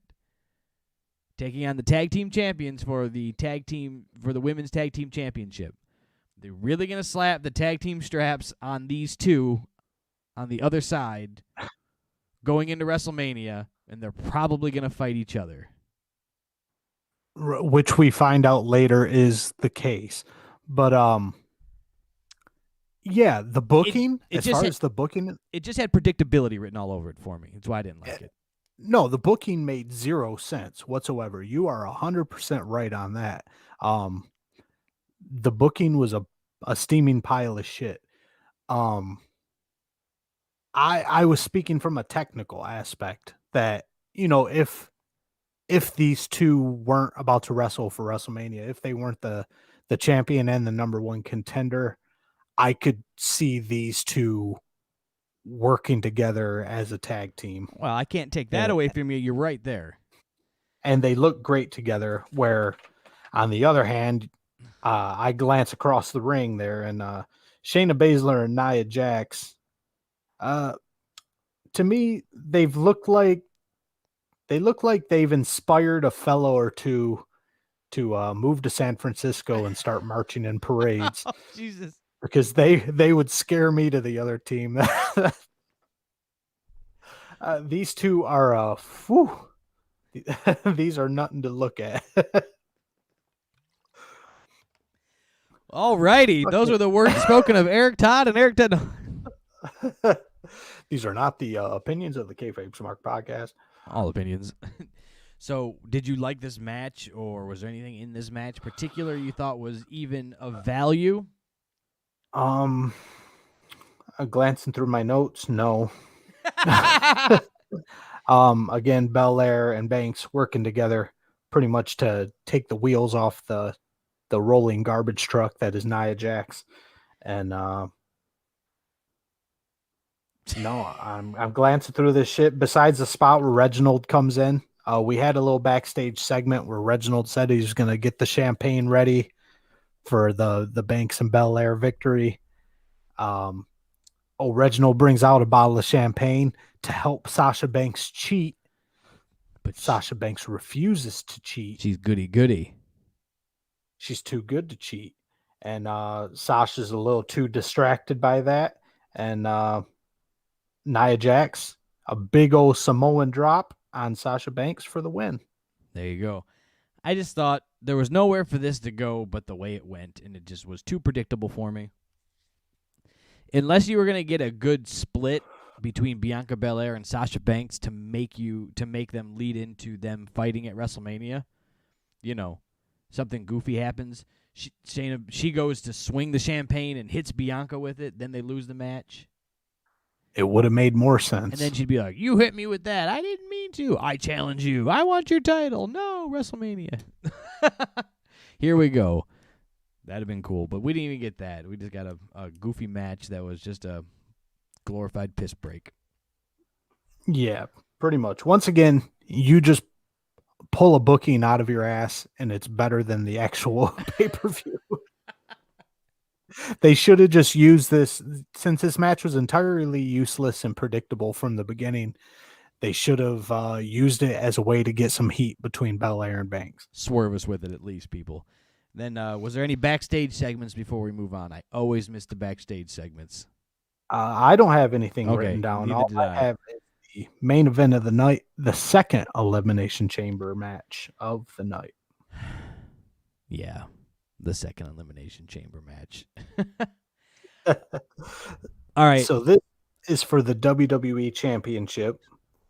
We've got the champion. Last year they had a women's one too, if we remember correctly. So did they have 3 last year? Was it 3? I'd have to go don't back, know. but I remember there was a women's one, and they said the ladies don't get one this year. But I thought that they should give the ladies one back. Give the ladies an Elimination Chamber match, but split the men's Elimination Chamber and have a round-robin tournament from SmackDown and Raw or something to see who gets in from what brand and to be in the match. So you get a couple guys from Raw and a couple guys from SmackDown. And there you go. Yeah, I was going to say, if you just took a few guys out of each chamber and put them into one match, that would take a little stink off of the predictability. Correct. So then you get Randy Orton, and you get but you take out your Sami Zayns, and you take out your Jeff Hardys, and you take out your possibly KOs is on the fence, and you leave your 3, your Daniel Bryans, your RKO, all those type of fellas, and you fill up a good a good main event Elimination Chamber match that you could be like, any of these guys can win, and then they can take that number 1 contendership to whomever they choose. Now, I did like in this match is that the title was involved, the champion, the title holder, was involved in the match. Yeah, this match makes really gets the universe behind Drew McIntyre here. His back's against the wall. He doesn't have to be pinned to lose his title. So you're really egging him on as the baby face in this match to overcome the odds. You're fighting for the underdog here, because basically whether RKO pins Kofi or Jeff Hardy pins Sheamus, Drew McIntyre would lose that belt. Right. I thought that it could add, it was good. We'll talk about it as we dive into it. So who opens up the match? That would be RKO and Jeff Hardy, the 2 big-time veterans starting off this match together. Yeah, Randy Orton. I'm digging Randy Orton these days, where he's at and how he's moving through the thing here. And then, but Jeff Hardy, man, he's just kind of in a little sweet spot of a career, isn't he? Yeah, he's just getting his checks. He's going out and he's having fun, and I don't think there's too much pressure on him right now. And he gets to be in the main event matches. Yeah. Like, he gets to go out and be in the main event, and you have no faith that he's going to win. He's 0. He's going to be a U.S. Intercontinental, possibly a tag team champion, would tag up with somebody and be a tag champion again, but that's the end of it. Brian, I think what would help Jeff Hardy tremendously is if he had a new agent. I know an agent who can make you a star, who can make you bigger than anybody, who can actually get you on Impact. But he takes 30%, doesn't he? Oh, he does take 30%, but he's so retarded that you wait till he's talking to the camera, you can switch the contract to take his money instead. They share a last name. Maybe there's a family discount. But I guess my half-ass point of pulling that joke out of my ass is look what Jeff Hardy gets to do right now. He gets to do WWE main events. He gets to coast through them and collect a huge paycheck. And look at Matt Hardy. He's been through about 15 different gimmicks just since he debuted on AEW, and it's just kind of who gives a shit about Matt Hardy? 100% at this moment, not me. So you get Jeff Hardy, Randy Orton starting off this thing, and I don't really have too much notes on these guys. It was just kind of your typical opening segment to a match. Yeah, this is just pretty much Generic. brawling. Yeah. Get-go. Mainly outside of the ring on in the caged area, and they pretty much just brawl it out until our third man enters the match. That third man being Drew McIntyre, the champion. And I was really excited that they threw the champion in so early because it led to a couple conclusions you could lead yourself to. One, he's going to be super dominant and just murder everybody and just be the champion you expect him to be. Probable odds high on that end. The fun thing that could have happened is the champion gets eliminated early. He's the third guy in the match. Couple minutes in, champion's out. You still got guys in pods that haven't come out yet. We're walking out of here with a new champion. Who the hell's it going to be? Like, it really throws could have thrown a big monkey wrench into the system. So you just kind of you were like, this could be really, really cool, or it could be basically average. right? So you're either watching Drew McIntyre fight the odds, as I spoke about at the beginning, and or yeah, like you said, I like that idea too. You eliminate him right off the bat, and you would get the holy shit moment. Yeah. When Undertaker's streak got broken moment, you know. Because like then you're thinking like, oh my god, like AJ Styles is still in the pod, and the championship's already like, you know, the champion's out. The championship is up for grabs for anybody now, really up for anybody now. So it could have been really cool. And Drew just comes in and does Drew things. Yeah. So Drew McIntyre, I think we can all agree he's supposed to be a baby face, but man, he really throws that to the wayside in this match. He is just fucking anybody up who gets in his way. He doesn't care if you're a baby face or a heel. He's trying to murder you. He's not just trying to beat you in a wrestling match. He's taken Jeff Hardy, who's 97 years old, and whose body has been through 52 car wrecks and 12 drunk driving charges. And he's just trying to throw him head first, like through pods and through the chains. And Drew McIntyre is just straight up trying to kill anybody who gets in his way in this match. And that's what you would expect from a Drew McIntyre in a match like this. You put it's feeding time in the cage. The lion's hungry. And he was there to defend his championship. And you can respect that in the storytelling even. You know, take it for what it is. And as the storytelling, you go, this is how a guy would act if you're trying to take his championship away from him. So, and he handled it just fine like that. Next guy we throw into the ring, Kofi Kingston. And he's another one that I didn't really think had any chance of getting this. I don't think it's the year of the Kofi again. Nope. My note here says Kofi Mania is over. It's been 2 years already. Oh boy, it's been that long. Yeah. And then I go, Kofi Mania is over. It's been 2 years. Then as I'm writing this, he eliminates Randy Orton. Almost immediately. Like, I have one sentence. It just goes, Kofi Mania is over. As I wrote that, now Randy Orton's eliminated by Kofi. Like, what the hell? And I didn't see that coming. I didn't see Randy going out so early.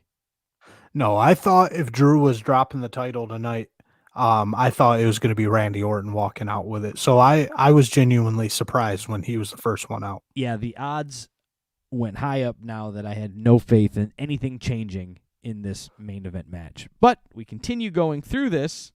And what, the next big spot, or is there anything in between that you want to get to here? Well, Orton, he wasn't done working after he got pinned. He had to go ahead and deliver Kofi and Jeff Hardy a couple of RKOs on his way out to incapacitate them. Right. And then you get, how's it pronounced? How's the big guy's name there in AJ Styles? Almas? I've heard Omis. I've heard Amos. I've heard Amos. Amos and Andy outside over there. almost rips the plexiglass, is being told to rip the plexiglass out of the Elimination Chamber, out of the pod for AJ Styles. And AJ Styles is just dying to get in. He can't wait for his timer to count down. He yanks it out, hops out, runs around as Randy Orton's walking out of the ring. AJ runs in the ring. And evidently, that's all you have to do to be legal in the Elimination Chamber is be in the ring.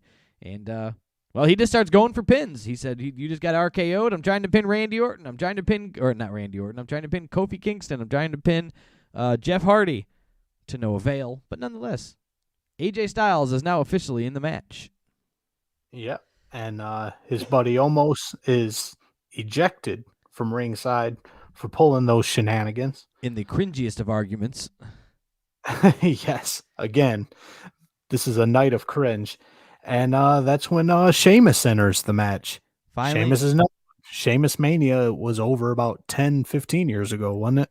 Yeah, Sheamus is the only one that I can buy coming into this at this point now that they could change things over to, being the fact that he is a big guy. Right. I think if he were to win, he would be a transitional champion, but he could pull it off. Right. So I saw it. I was like, well, this could happen, and then they could run the pay-per-view WrestleMania now because they need a WWE Championship title match at WrestleMania because the Universal is already being defended now, right? So they need this, so this could be cool. These two big guys take on each other. Drew McIntyre invokes a rematch clause at WrestleMania, and these two big Goliaths get to go beat the shit out of each other. So I saw that as a possibility, but nonetheless, once Sheamus gets in the ring, him and McIntyre just immediately start brawling in the middle of the ring. These guys look like Bob Probert and Ty fucking Domi out there, just in each other's faces, short punches, just brawling their asses off in there. And that was kind of entertaining. Yeah, those two, they can throw the punches, and I believe in my heart of hearts that these two are, like, I can't do a good Scottish or Irish accent, so I won't, but they are. Hey, I tried a Puerto Rican accent and sounded Russian, so you can't do much worse than me. But they're back there, and they're like, let's go. When we do our spots, like, these two are kind of big, big meat-fisted fucks, so let's just go punch each other for real and put on a show. That's what I foresee and feel is the damn truth.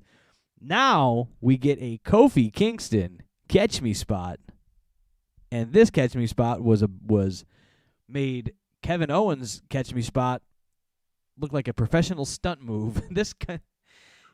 Kevin Owens was way more believable than Kofi's spot, as Kofi's spot was so set up, so organized, and so delayed in its delivery that it made me sick. 4 guys stood there in awe and watched as Kofi climbed up to the top of a 7-foot pod and stared at him, and then he jumped and twisted, and they had the camera was in the perfect angle to have the shot, so they got perfect stills. Didn't like it. You saw the whole thing getting set up because it was like, hey, look, guys, stand here, catch me. Stupid, and I hated that spot. But we'll go from there. Yeah, and in the meantime, as you spoke on earlier, when you're in the Elimination Chamber, you got nowhere to go. You're forced to participate in the match. This is where Jeff Hardy proves you wrong, Bryan, because he takes a nap for, I would say, a solid 15 minutes. Yeah, he is just out of the picture. Yeah, I had the same note in here somewhere that it was just like, this one's not as good as keeping all the guys in the picture at the same time in the fight picture. So I didn't like that about this match. And then things start to pick up a little bit, right? Are we at you get finally boom boom Jeff and Sheamus eliminates Kofi Kingston at this point. Yeah. So Kofi got his catch me spot in. Sheamus gives him a brogue kick for his trouble, and Kofi's out the gates. And then following right after that, right? Then Drew eliminates Jeff Hardy with a nice brogue kick to the face, and they were out 1-2, like right next to each other. Well, Hardy does get some shit in. He starts going ham with Twist of Fates. Everybody gets a fucking Twist of Fate. AJ, Hardy hits a swanton on AJ, and then eventually gets taken out by McIntyre with the Claymore. So Jeff Hardy got to get in and do a little damage, and then boot to the face. 1, 2, 3. You're out of here, Jeff. 1, 2, 3. Jeff's out. So now we're down to the final 3, right? We got AJ, Sheamus, and Drew McIntyre. Yeah, and now it's nap time. Go night for Drew McIntyre. Sheamus goes ahead and gives him a white noise. And so that takes Drew out for a minute, gets him some rest so that we can get our Sheamus and AJ fight right here.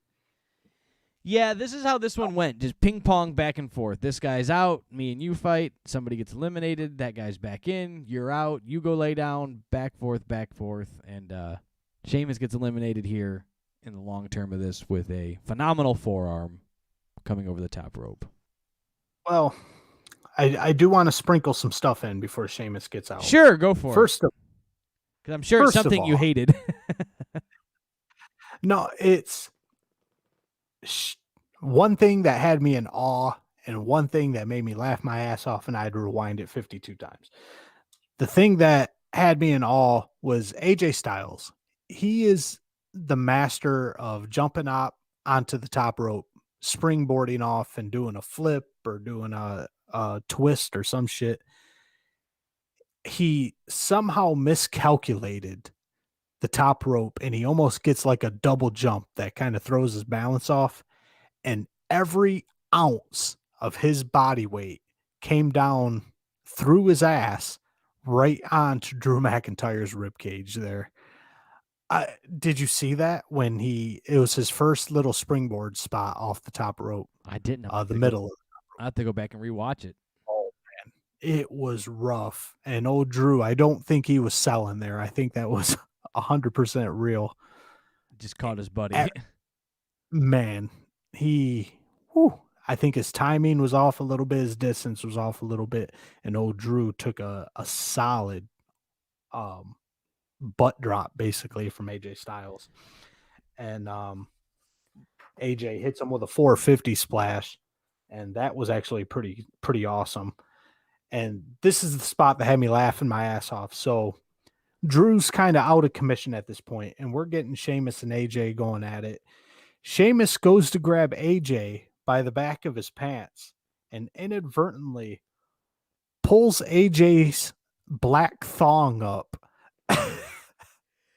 and gives old AJ Styles a wedge, and we get just a front row view of AJ's black spandex thong.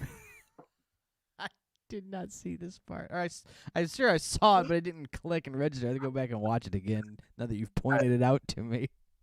I'm such a fucking 10-year-old. I had to call my son into the room. I'm like, hey, come here. Get in here. You got to watch this. And I'm like, you want to see a 40-year-old man get a wedgie with a thong? Oh. So yeah, Sheamus gives AJ a wedgie, and Sheamus gives AJ a wedgie, and hits Drew McIntyre with a bro kick, but AJ hit that phenomenal forearm, and Sheamus is out the gates. You know what? And now we are. Before we even move on, I had a note in here that was kind of bugging me that I skipped over here for some reason. They had some pins, and every time that Drew McIntyre was pinned, the commentator would say, "Are we going to get a new champion here right now?" They said it like 3 times. Like Sheamus went for a pin on Drew. Are we going to get a new champion? So is the title going to change hands as soon as Drew was pinned? I'm pretty sure the assumption was just touching on the way I took it was if Drew gets pinned, no matter what, we're getting a new champion.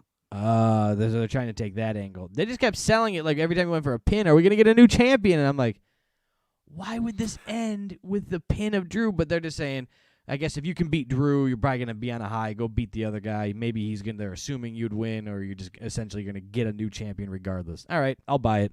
I won't be too mad anymore. Well, the commentators do suck on this show, and that's no surprise. It's their timing and how they deliver things, and the way they word things is pretty shitty in this show. So Yeah, I'm sure the goal was, well, if Drew gets eliminated, no matter if it's by Kofi Kingston, um, we're getting a new champion regardless. But they kind of sell it as the guy who pins Drew McIntyre is gonna be the champion. Yes, that makes sense. I'll buy that. You saved him. You saved him, Eric. We'll move on and continue going through this match. And then so you got where we at here? We just got Drew and AJ, right? Yeah, AJ tries another springboard move on Drew McIntyre here, but ends up getting a mid-air claymore for his trouble. And that's a wrap. That's on a that. wrap for AJ. Yeah. And still your WWE champion, Drew McIntyre.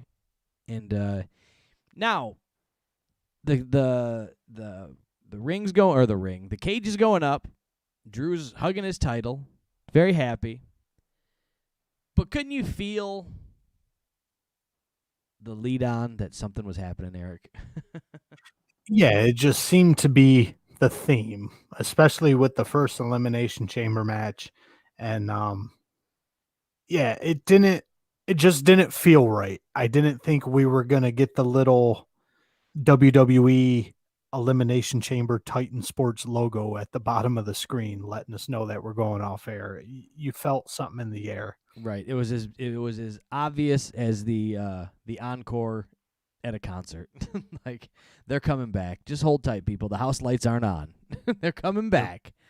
Pretty much. And this is where it's confirmed pretty much that the reason Bobby Lashley lost that title was so he can start pushing into that championship, WWE championship level. Because Bobby, the commentators are selling it that he's coming out to assault Drew McIntyre because he's pissed he lost his US championship. I don't know what one has to do with the other. Drew McIntyre had nothing to do with that bullshit. But I'm assuming the end goal is Bobby Lashley is going to challenge Drew McIntyre sometime in the future for that belt. Yes, and he just kind of lays a smackdown, drags him all over, inside, outside the ring, and beats the hell out of him. And then very awkwardly, very calmly, looks up the rampway as Drew McIntyre is laying down face first in the ring. And he looks up the rampway, nothing happens, and then you just hear, "Awesome." And I go, oh, shit. Are you serious right now? Well, they got to get rid of this Money in the Bank. It was goddamn been passed around for coming up on a year now. We're about 10, pushing 11 months on this thing that has been, since last WrestleMania, that it's been floating around the universe. So we have to get rid of this thing. Let's see what's going to happen.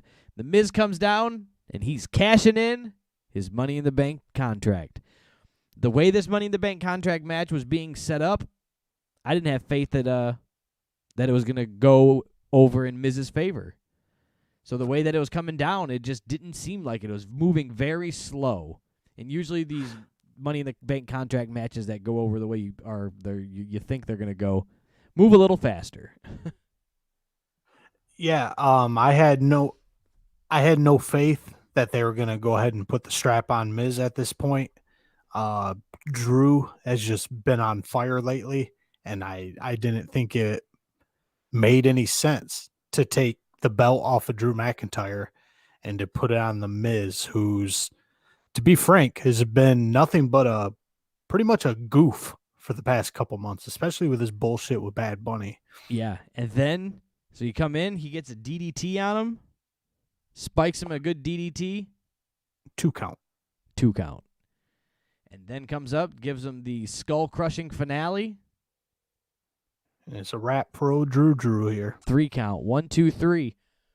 And I'm not sure if they did this because of the Miz's popularity through pop culture.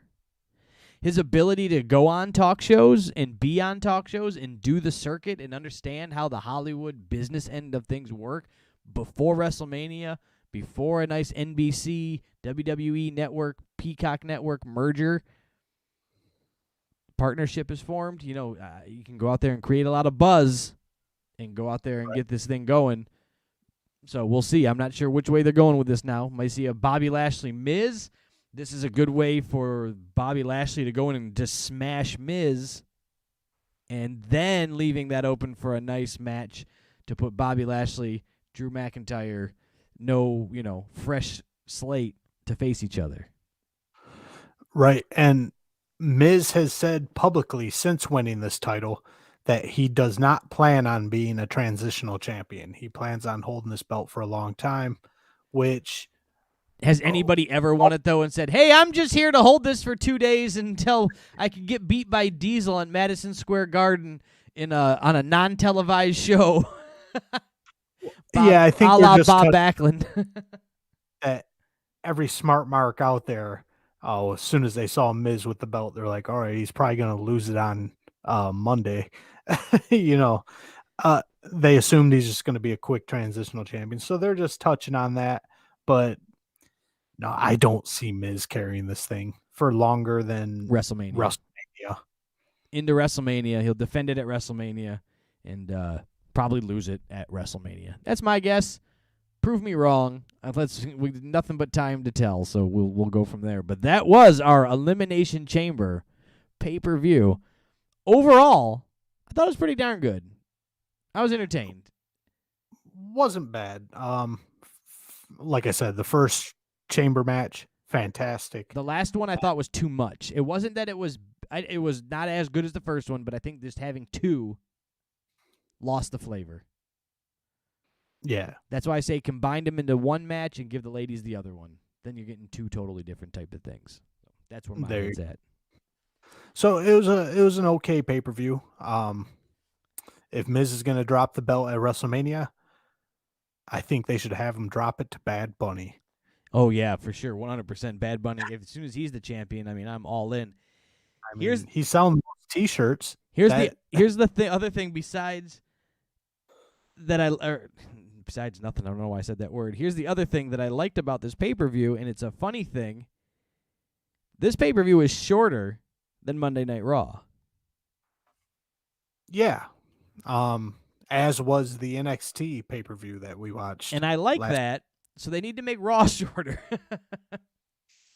Why Raw is still 3 hours is beyond me. There is no reason Raw should be 3 hours. It is a snooze fest. I don't know if they're factoring in the commercial math, so there's you got to say it's 3 hours, but you take out the commercials and it's really, pushing just over 2 hours or something, but I don't know. But this pay-per-view moved. There was action. They did some backstage segments. They even threw some damn commercials in there. Eric bought a T-shirt. Buy one, get one for $1. So, I mean, you got things done. So I think that they need to look at that. And I like that about the pay-per-view, that it didn't feel like it was going to take me all night and, eat up my entire Sunday. So we shall go from there. Did you want to crush through AEW or anything real quick and then wrap this bad boy up? Yeah, we can touch on a couple things over in AEW. I did check out the beginning match over there. We had John Moxley taking on Ryan Nemeth. So Ryan Nemeth is my new guy. Hollywood Playboy or whatever. What do they call him now? The Hollywood shit. I don't know. You got me there. Something the Hollywood Boy or the Hollywood Heartthrob or something. Anyways, we'll continue on.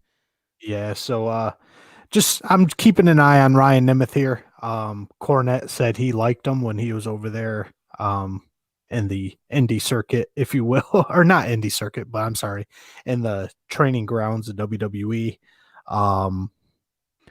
So just checking this match out, ends up exactly as I suspected. Moxley pretty much kills him.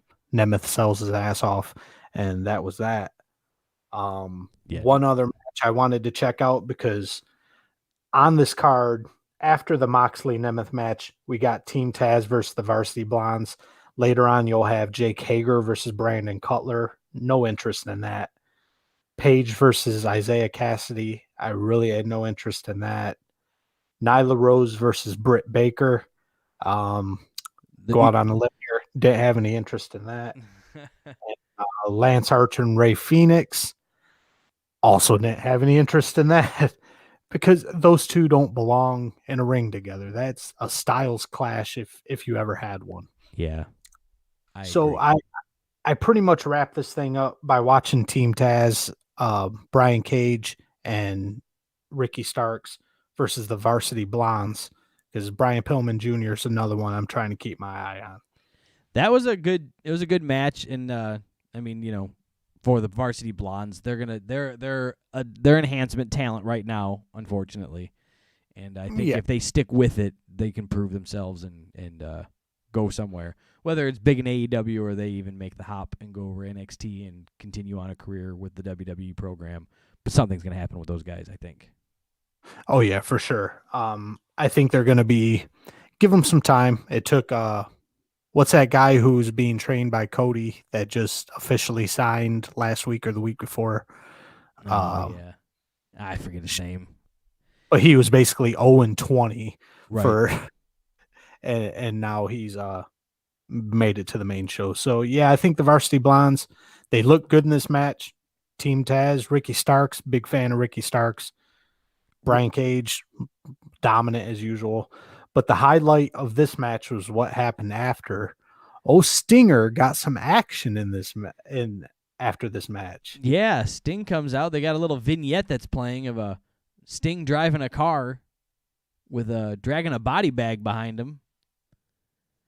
And they unzip. Then Sting comes out from the entranceway, and he's carrying the body bag. Yeah, this was a little confusing for me. So Sting's driving down the road, dragging a body bag behind his car, and please correct me if I'm wrong. In the vignette,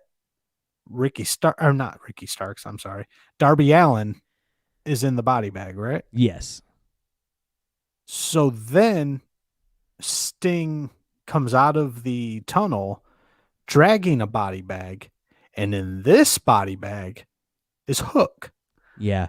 So if you remember earlier in this match too, Taz is on commentary, and Taz says, we're going to make light work of this, and we're going to go out and have some fun tonight. We got Hook in the car with the car. We got Hook out in the car with the car running, or with the engine running. And you're going, okay, that's a weird statement. Yeah. That's kind of like sending Jake Roberts to the back to get beat up. Very shoehorned in. Didn't know where they were going with it. Not saying that because he said that I predicted it. I'm saying it was a shoehorned in statement that's never been made before. Nobody's ever wondered where Hook is at. Right.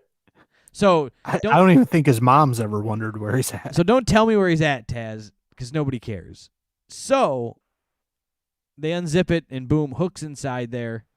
The worst acting. Taz runs over to save him, but then they point to the sky, and who is it up in the corner of the rafters? None other than your boy Darby Allin comes flying across the ring, the arena, into the ring on a zip line. Yes. Darby is ziplining in a very safe harness. We don't want a blue blazer that fella. Comes down, and luckily Sting's in the ring to kind of take the focus off Darby so he can get that damn harness off. I was worried he was going to get stuck in the thing. I go, oh God, hopefully he gets it off cleanly. Have the camera cut off of him, and he can get out of this thing. Hopefully the camera does not cut back to him fighting to get out of it, but it was clean enough. So Darby comes down. He's got his skateboard in hand, and he softens up Team Taz here with his skateboard a little bit.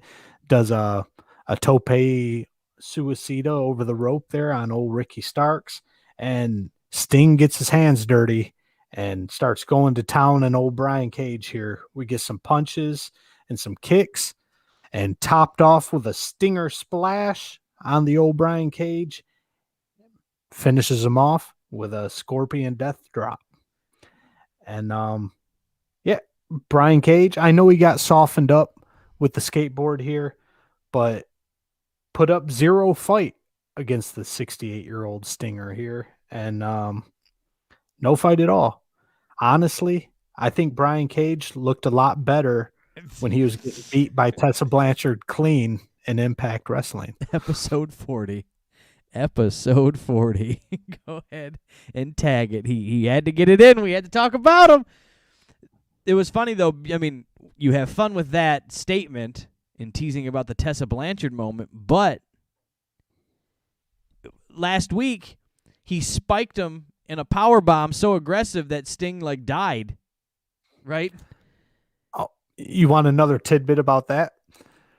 Pretty much right after Dynamite went off the air last Wednesday, Tony Schiavone tweeted that it's okay, guys. It was Sting's idea.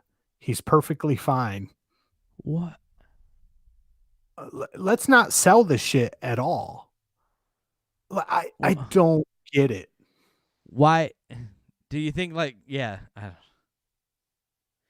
just should do like remember the Talking Dead that was on after The Walking Dead? Probably still on. I don't watch The Walking Dead anymore, but there was that little talk show where they would wrap up what happened, and they would have the guys that got killed off on the show on there. So why not just have an interview show after AEW, after Dynamite, with a table of Tony Schiavone, and they sit down and they go, well, we'd like to welcome Steve Borden to the table here. We're just going to be talking AEW, talking Dynamite, and sit down and go, how did you feel about that? Well, the Sting character is really meant to be somebody that's from Antarctica as it snows. And I prefer to have the snow in my fluffy hair to give myself a more genuine look. And as you see, it really took me a moment to get into character so that I could take said power bomb from Brian Cage. And you find out they're English, like all actors. You're like, oh my God, they're English. They just play. Sting says he can't take another power bomb like that because his hair will fly out and his pop his plugs. But yeah, they wasted no time just breaking down that fourth wall. That in AEW, they might as well just put the fourth wall on hinges so that they can just push it down whenever they want. Because I thought about this earlier this week. So I was comparing in my own head while I'm driving. I don't have an audience for this. Comparing professional wrestling to gangster rap. You and I, both big fans of both old school gangster rap. Yeah, both. And it's the same thing, essentially. So we know pro wrestling is choreographed. We know the guys aren't really trying to hurt each other. But you need to believe it in the same way as gangster rap. So you can have Tupac singing a song and you feel every word Tupac's saying and you lose yourself in the moment and you believe in what Tupac's talking about, whether he's shooting somebody up or, beating somebody's ass or fucking selling crack. You believe that shit because it's Tupac. Now you plug in Little Dicky and we don't into care. Tupac news with the same exact raps. And on top of that, afterwards, having Little Dicky laughing and goofing off after, it takes you out of the moment. It kills any believability. So you have to find that sweet spot where you know it's not real, but you still want to believe it in the moment. And AEW just seems to throw that out the window. They have no regard for that whatsoever. Right. Tupac puts out a song, and then the secret track is that he's like, this is really what happened. See, none of that happened, and I did this, and I did that, and I don't even know that guy. And me and Big are really friends, and it's all just for fun, guys, so sorry about that. The way you put it, yeah, just AEW is essentially a fucking DMX track where at the end he's just, wasn't this fun, guys? I'm actually really good friends with these fellas over here. We're pretty good at goofing off and acting like we hate each other, aren't we? Yay. We're all friends. Yeah, just leave it alone, man. Stay off the internet. Right. At least let us believe. Yeah. I really like a mark there. Let us believe it. But let us get. They don't just for a couple hours. No other show wraps it up and says, "Well, that was fake," and it was. You know what I'm saying? No other movie doesn't end. You know, it's fake, but it doesn't wrap up and just kill it for you. So, I don't care. Bugs me, and I hate it, Eric Todd. All right, I think that's about the end of our anything we got to yap about this week. You got anything else before we wrap things up? No, that's a wrap. All My right, notes guys. are all on the floor. Make sure you head on over to all of our social media platforms. Once again, Facebook, TikTok, Instagram, and YouTube. Hit all of those up. Like, subscribe, and share. Invite a friend. Do all of that. Head on over to audibletrial.com/thekayfabesmark. Get yourself a free audiobook, free 30-day trial. Check that out. All the content they got over there. And then, like I said, man, just jump in, join it, share the podcast. Head on over to Spotify, iTunes, wherever you're listening to this at. Leave a like, leave a thumbs up, leave a rating, leave a review, leave a star.